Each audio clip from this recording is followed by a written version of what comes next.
when I was looking at him, I was lucky, like I said, to be able to be with him. And they left me in the emergency room with him for probably at least 30 minutes by myself. And so after everyone left and I was in that place of realizing he's not in his body and feeling like I didn't recognize him. He had really tiny ankles, like very small ankles. And because his ankles were so small, it seemed to me like nothing about his ankles had changed. And so I went and I sat down, by his feet and just held on to both his ankles. And I just remember thinking, this is the piece. Like, this still looks the same.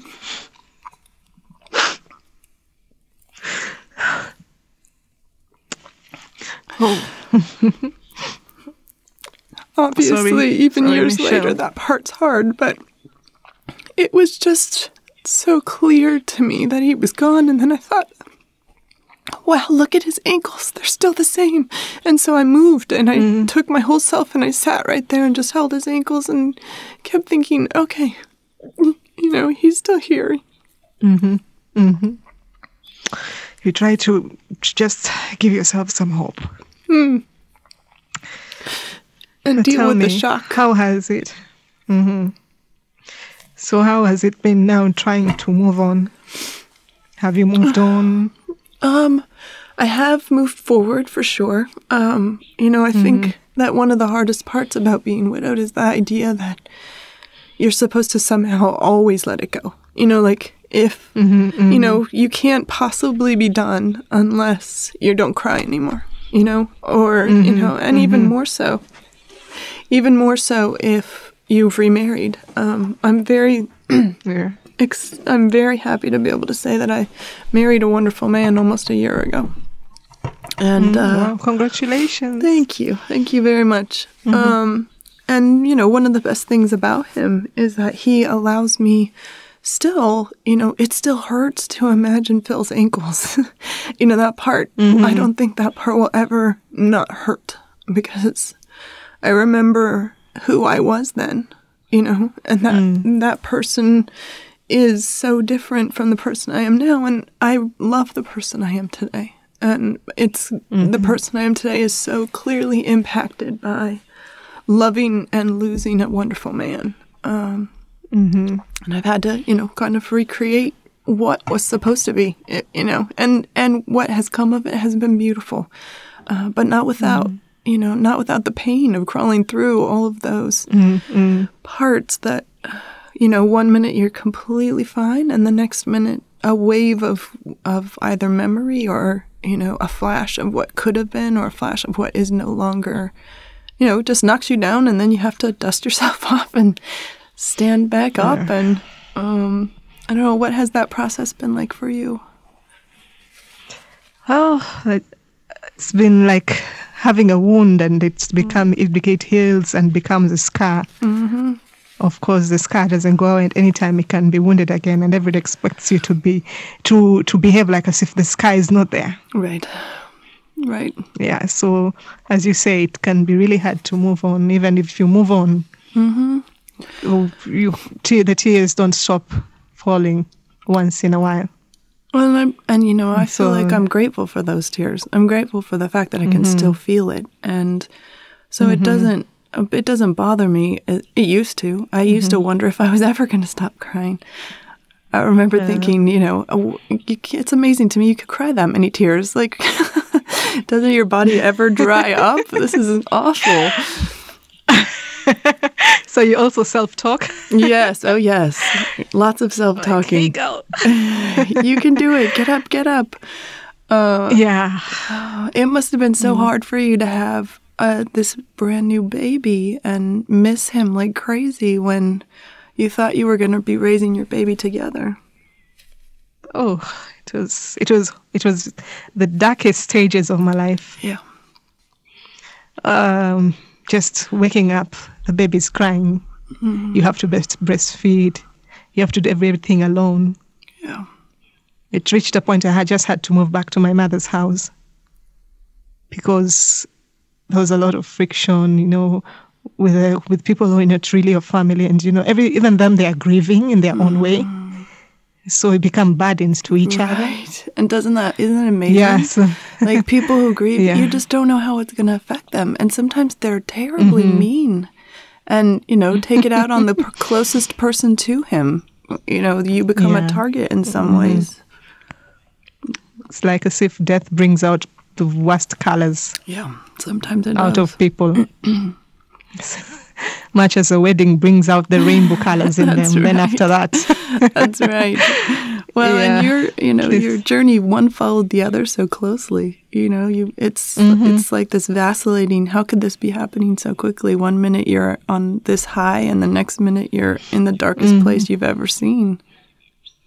Yeah. But I thank God. So far, so good. Good. There are hardships here and there, especially when you have to raise a baby as a single mom. Yes. They have to go to school. They have to go to eat. The economic situation can be quite tough.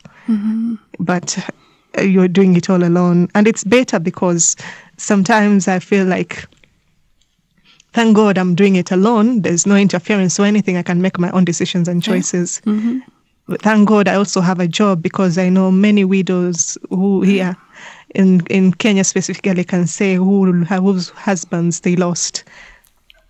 They don't have jobs. They have to depend on their in-laws. And maybe even the in-laws don't have much. It can be very difficult. So if I'm going through the experience of economic, like the balancing the economics of being a widow, being single, it's quite challenging, but you know what? You self-talk. Hey, you can do it. That's right. So the last 7 years I've been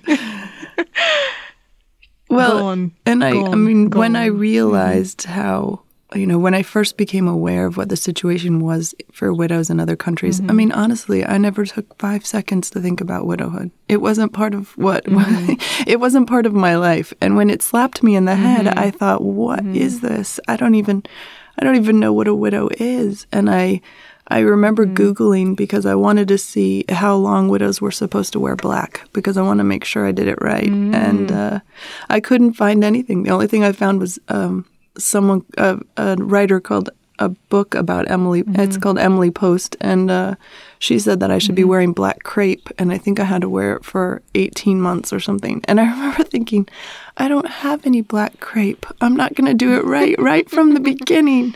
And just being so, and the part of my brain that was still working thought, don't be ridiculous. And the rest of my entire body thought, I need to go buy black crepe, because I have to do this the right way. I can't, because it became more about the way that I grieved him, would speak to how much I loved him. And that was really, just constantly going round and round and round in my head to make sure that I honored him enough, that people would know I loved him enough, that no matter, and it's so hard because you can never communicate that to people in a way that would make sense to them. Especially when they're all grieving. So it's like you can't prove to someone who's all wrapped up in what's going on with them, the truth of what's going on with you.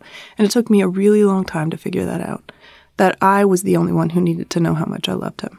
And that what I did was about me and about what I needed to do for my life, and not about, proving to the rest of the world that I loved him. But it took me a long time to figure that out. Did you were you obliged to feel like to show family or the people around you that you loved him? Was it like a burden that? I think there was no culture in the Western world. Right. It's like everybody's liberal. Right. We are definitely liberal. And, I have no restrictions in the way that many widows in the world do. They were all self-imposed. It was a question because he died in an accident, and because I was his wife, all of the legal proceedings from that point forward were on me. And yet, of course, everyone had an opinion about how they should be run and what they should be done. And so, at the end of the day, I was the one who had to make the choice, and I was the one who had to say, this is the choice I made and this is why. But I was, I didn't necessarily represent the way they would have done it. And so there were some opinions about how I did it and why I did it and whether or not I should have done it a different way. And all of this at the darkest point in your life, you know, where you're making choices based on the only instinct you can find, whatever that is. You know, at that point, I had a hard time remembering my name, let alone trying to figure out what the best course out of this, you know, nightmare. I remember just waking up and laying in bed thinking, okay, if I keep my eyes closed, maybe he's in bed with me. Maybe this has been the worst nightmare of my life, and I can just stay right here with my eyes closed. And every morning, I would put my hand on the bed, face down, and I would slide it over to his side of the bed, keeping my eyes closed. And every morning, that cold sheet would be what reminded me that, yep, it's still here.